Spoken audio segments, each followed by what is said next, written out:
Hello जी। सो आरएससीटी question का भंडारा की series हमने स्टार्ट कर रखी है और इस सीरीज के अंदर हम आरएससीटी के मोस्ट इंपोर्टेंट क्वेश्चन को डिस्कस करते हैं। सो आज भी हम 20 क्वेश्चन को डिस्कस करने वाले हैं। ये है plate number 26।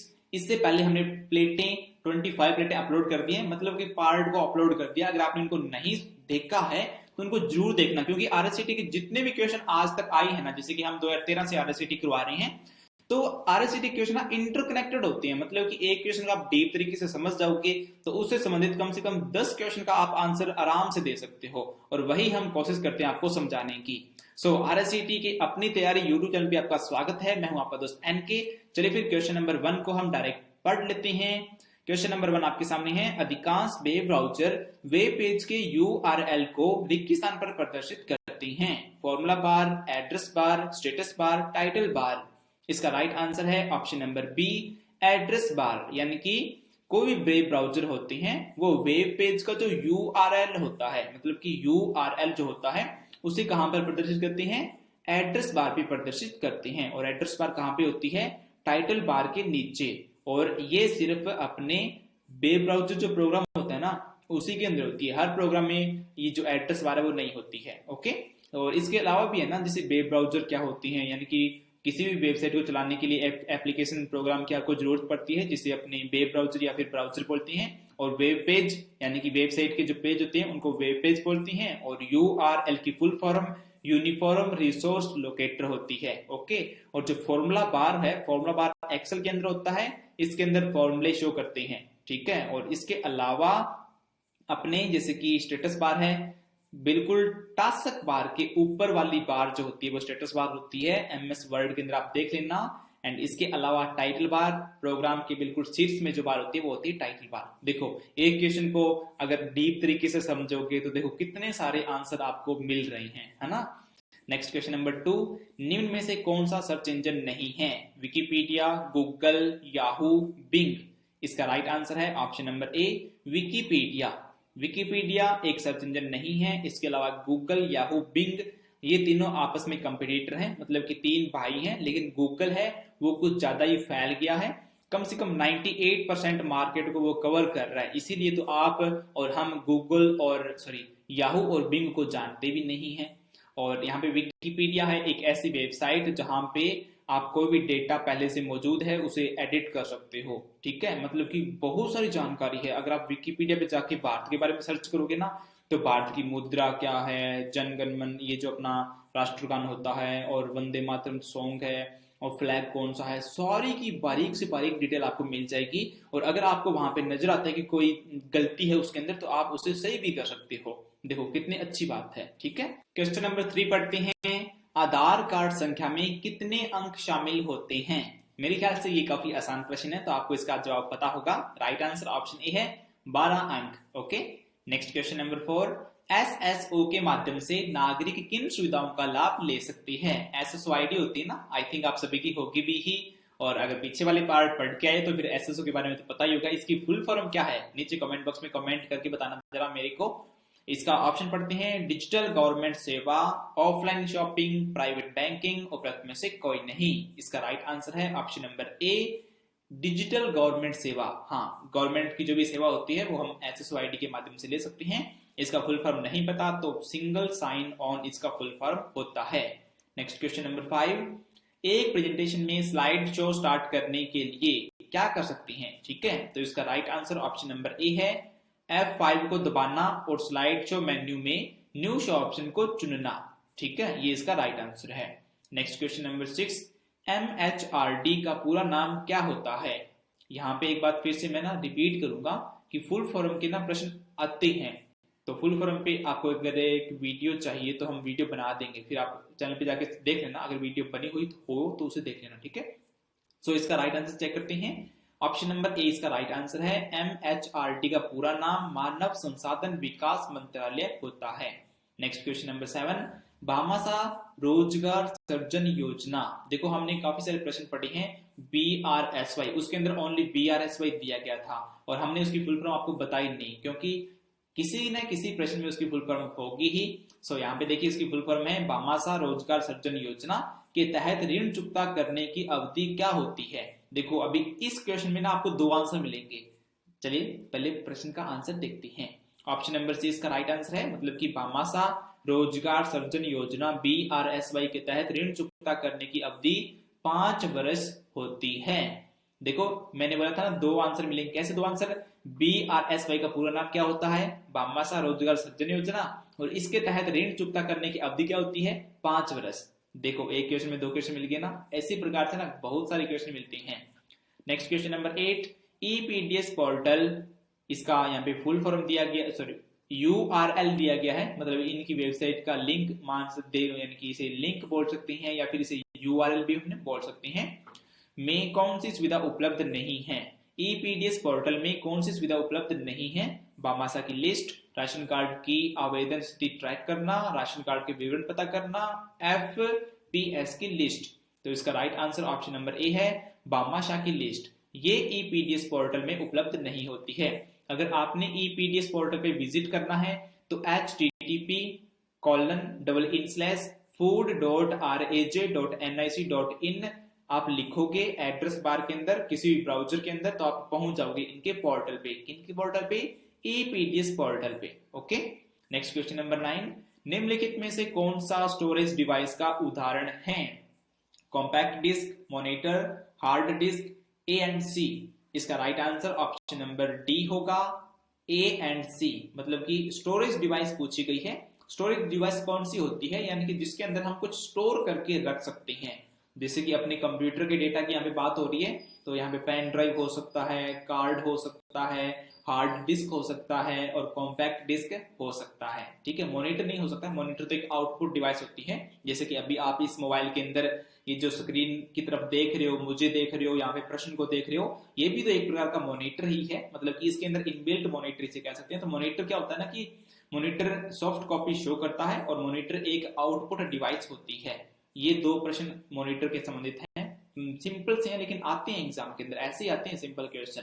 Next question number 10, satellite communication की फ्रीक्वेंसी रेंज क्या होती है? इसका राइट आंसर जानते हैं, ऑप्शन बी 1 GHz यानी कि गीगा हर्ट्ज से 50 GHz 50 गीगा हर्ट्ज तक होती है। नेक्स्ट क्वेश्चन नंबर पढ़ने से पहले आपसे एक रिक्वेस्ट, नहीं करेंगे हम रिक्वेस्ट आपसे। देखो सबसे पहले ilearnrhd.com पे जाना, जाते ही इस बटन पे क्लिक करना और ये सारी डिटेल यहाँ पे आपको मिलेगी, जिसमें अगर आपको स्टडी मटेरियल देखना है तो स्टडी मटेरियल देखना। और इसमें स्टडी गाइड में क्या है, अगर आपने पीछे वाला वीडियो देखा तो आपको पता है ना स्टडी गाइड में क्या है। चलो नीचे कमेंट बॉक्स में कमेंट करके बताओ फिर क्या है। ठीक है, बाकी अगर नए हो तो फिर आप जाके देख लो क्या है। और इसके अलावा अगर आपने इस वीडियो को लाइक नहीं किया है तो प्लीज लाइक कर दो, क्योंकि वीडियो अच्छी है तो फिर लाइक करने में क्या हिचकिचाहट है आपको, बताओ फिर मेरे को। और अगर वीडियो अच्छी लगी है, लाइक भी कर दिया है और अगर सब्सक्राइब नहीं किया है तो पता है दिल से बुरा लगता है हमें, दिल से। और बेल आइकन भी प्रेस कर देना। ठीक है, पढ़ते हैं क्वेश्चन नंबर 11 को।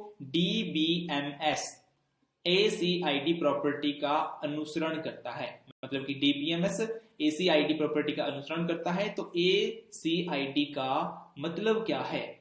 देखो यहाँ पे मैं आपको एक एक्स्ट्रा उत्तर बताऊंगा। ठीक है, पहले इसका आंसर जानती हैं। ऑप्शन नंबर बी इसका राइट आंसर है, ऑटोमेटिसिटी, कंसिस्टेंसी, आइसोलेशन और ड्यूरेबिलिटी। ये होता है ACID का मतलब। ठीक है, अब यहाँ पे एक्स्ट्रा आंसर कौन सा था? DBMS। इसका फुल फॉर्म आपको बताऊंगा, डाटाबेस मैनेजमेंट सिस्टम। ठीक है, next question number 12, Microsoft Excel में नया चार्ट बनाने के लिए निम्न स्टेप होंगे, मतलब कि कौन से स्टेप होंगे अगर आपने माइक्रोसॉफ्ट एक्सेल में एक नया चार्ट बनाना है तो? इसका right answer option number C है, सिलेक्ट डेटा पे क्लिक करना है, मतलब कि या फिर डेटा सिलेक्ट करना है। ठीक है, और इंसर्ट टैब में जाना है और सिलेक्ट चार्ट ऑप्शन, चार्ट बन जाएगा। ठीक है, नेक्स्ट क्वेश्चन नंबर 13, एक माइक्रोसॉफ्ट पावर पॉइंट स्लाइड में आवाज डालने के लिए, मतलब आवाज डालने के लिए हमें क्या करना पड़ेगा? कौन से यहाँ पे ऑप्शन दे रखे हैं ना, जैसे कि ऑप्शन ए है स्लाइड शो के बाद नेक्स्ट करना होगा, ऑप्शन बी है स्मार्ट आर्ट ग्राफिक के बाद स्लाइड शो करें, ऑप्शन सी इंसर्ट के बाद मीडिया ग्रुप में ऑडियो के बाद साउंड फाइल सेलेक्ट करें, ऑप्शन डी स्लाइड शो में इंसर्ट सेव करें। ठीक है, तो इसका right answer option number C है कि इंसर्ट के बाद मीडिया ग्रुप में ऑडियो के बाद साउंड फाइल सेलेक्ट करें। और अभी यहाँ पे ना एक बाउंस टिप देता हूं, अगर आपको कोई प्रश्न नहीं आ रहा है ना तो आप यहाँ पे थोड़ा सा ना एक टिप ले सकते हो मेरे से। मतलब कि अगर जैसे कि अभी इसने पूछा ना कि एक माइक्रोसॉफ्ट पावर पॉइंट ये स्लाइड में आवाज डालने के लिए हमें क्या करना पड़ेगा, तो आप ना ऑप्शंस को पढ़ो, जो जो ऑप्शन सबसे लंबी हो ना उसे टिक कर देना अगर नहीं आ रहा है ना तो, क्योंकि आरएससीटी एग्जाम में ऐसे तो है नहीं कि नेगेटिव मार्किंग है कि आप जो अगर गलत कर दोगे उसके नंबर काट लेंगे, ऐसे तो है नहीं, सही हो जाएगा। अगर तुक्का ही लगाना तो फिर इस तरीके से लगाओ ना, थोड़ा सा दिमाग लगा के लगाओ, जैसे कि स्लाइड व्यू के बाद नेक्स्ट करें, इससे क्या आवाज डलेगी? नहीं डलेगी। जाहिर सी बात है जो सबसे लंबी वाली ऑप्शन है वही काम आने वाली है यहाँ पे, ठीक है। सो ये एक टिप है, ऐसे नहीं कि आप पढ़ के ही न जाओ और बस लगने लगे हाँ सर ने ये बोला था यही कर देते यही कर देते, ऐसा नहीं करना है। पढ़ना जरूरी है, आरएससीटी क्वेश्चन के भंडारे की पूरी सीरीज को देखना जरूरी है अगर पास होना है तो, अगर अच्छे नंबर लाने हैं तो, ठीक है। पास होने के लिए ओनली देखना जरूरी है, अगर अच्छे नंबर लाने हैं तो देखने के साथ साथ समझना जरूरी है। क्या समझना जरूरी है? ओनली आरएससीटी क्वेश्चन के भंडारे की सीरीज को। नेक्स्ट क्वेश्चन पे चलते हैं, क्वेश्चन नंबर 14, आयकर रिटर्न क्या है? आयकर रिटर्न मतलब कि ITR, मिस्टेक होगी मेरे से। तो ऑप्शन ए है, एक प्रमाण है कि आपने अपने इनकम टैक्स और रोड टैक्स का भुगतान किया है। ऑप्शन बी है, एक प्रमाण है कि आपने अपनी रोड टैक्स का भुगतान किया है। ऑप्शन सी, एक प्रमाण है कि आपने अपनी इनकम टैक्स का भुगतान किया है। सो ऑप्शन डी कोई नहीं, इसका right answer option number C होगा, एक प्रमाण है कि आपने अपनी इनकम टैक्स का भुगतान किया है। आपने सुना होगा कि अपने एक साल में जो भी मतलब कि जो लोग पैसे कमाते हैं वो अपनी ITR फाइल फिल करते हैं, तो वही होती है ये इनकम टैक्स का भुगतान करना होता है इसका मतलब। नेक्स्ट क्वेश्चन नंबर 15, टेलीविजन या प्रोजेक्टर को कंप्यूटर द्वारा उत्पन्न छवि को प्राप्त करने और प्रदर्शित करने की अनुमति कौन सा पोर्ट देता है? यहाँ पे पोर्ट की बात हो रही है, पोर्ट मतलब केबल, तार, ठीक है। सो VGA, HDMI, ए और बी दोनों विकल्प और वक्त में से कोई नहीं। एक बार क्वेश्चन को दोबारा से पढ़ते हैं बेटर अंडरस्टैंडिंग के लिए। टेलीविजन या प्रोजेक्टर को कंप्यूटर द्वारा उत्पन्न छवि को प्राप्त करने और प्रदर्शित करने की अनुमति कौन सा पोर्ट देता है? मतलब कि एक यानी कि कंप्यूटर या प्रोजेक्टर है और कंप्यूटर जो भी छवि उत्पन्न कर रहा है उस छवि को पहले तो उसे खुद ने लेना है फिर उसे प्रदर्शित करना है, तो इसके लिए एक केबल होती है। तो वो कौन सी केबल होती है ये यहाँ पे पूछा गया है। राइट आंसर सी है, मतलब कि VGA भी होती है, HDMI भी होती है। इनकी फुल फॉर्म बताऊं आपको, VGA वीडियो ग्राफिक एरिया और HDMI high definition multimedia interface, ये इन दोनों की फुल फॉर्म होती है। याद रखें, एग्जाम में कभी भी पूछी जा सकती है। बाकी अगर पीछे से सीरीज देखते आ रहे हो तो यार फिर इसके अंदर हमने बता ही दिया आपको, रिपीट हो रही है, आराम से पास हो जाएगी आरएससीटी। पास क्यों होगी? अच्छे नंबर आएंगे।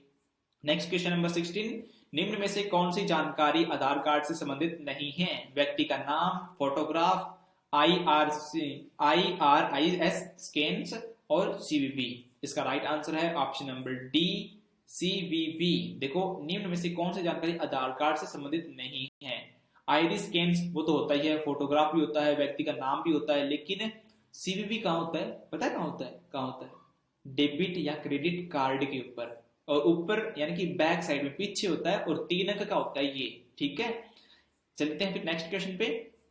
क्वेश्चन नंबर 17, रेगिस्तान फाइल एक्सटेंशन वाली फाइल को जीमेल का उपयोग करके नहीं भेजा जा सकता। PDF, document, PPT, EXE। इसका राइट आंसर है option number D, .exe।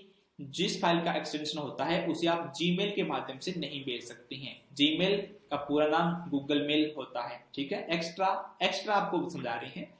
Next question number 18, .gov, .edu, .mail, और .net इत्यादि को एक्सटेंशन कहते हैं। Mail to address, domain code, DNS और ईमेल टारगेट्स, मतलब कि इनको किस टाइप का एक्सटेंशन कहते हैं? इसका राइट आंसर है option number B, domain codes या फिर टॉप लेवल डोमेन इनको बोला जाता है। जैसे कि ilearnrhct.com, तो वो .com है ना, वो डोमेन कोड या टॉप लेवल डोमेन है। और URL को, पूरा URL जो होता है ना, उसके बारे में हमने डीपली एक क्लास में बताया है, इसी आरएससीटी के भंडारे की क्लास में बताया, इसलिए बोलते हैं कि सारी क्लासों को देख लो।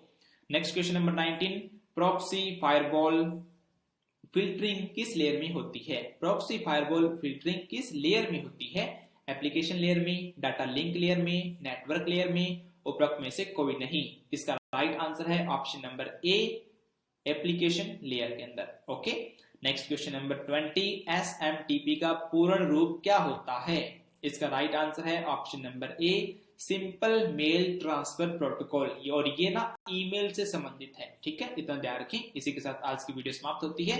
अगर आपने व्लॉगिंग चैनल पे नहीं आए हो तो एक बार आपको सिगर न्योनता है, एक बार आइएगा फिर चले जाना। अगर सब्सक्राइब नहीं करना हो तो मन नहीं करे तो मत करना, अगर कोई फोर्स नहीं है। लेकिन इस वीडियो को लाइक करने के लिए हम जरूर फोर्स करेंगे। इस वीडियो को लाइक करो, इसमें कमेंट करो, इसे अपने दोस्तों को जो आरएससीटी कर रहे हैं उनको शेयर करो, और टेलीग्राम पे जरूर ज्वाइन करना। नीचे डिस्क्रिप्शन में लिंक है, डिस्क्रिप्शन में ना और भी बहुत सारे लिंक है, जाके चेक करो एक बार। ठीक है, और सब्सक्राइब नहीं किया है तो भैया सब्सक्राइब कर लो, बेल आइकन प्रेस कर दो, वरना फिर हम उधर आके करवा लेंगे। सीधी सी बात है, फिर हाँ ऐसे नहीं करोगे फिर हम करवाएंगे ही।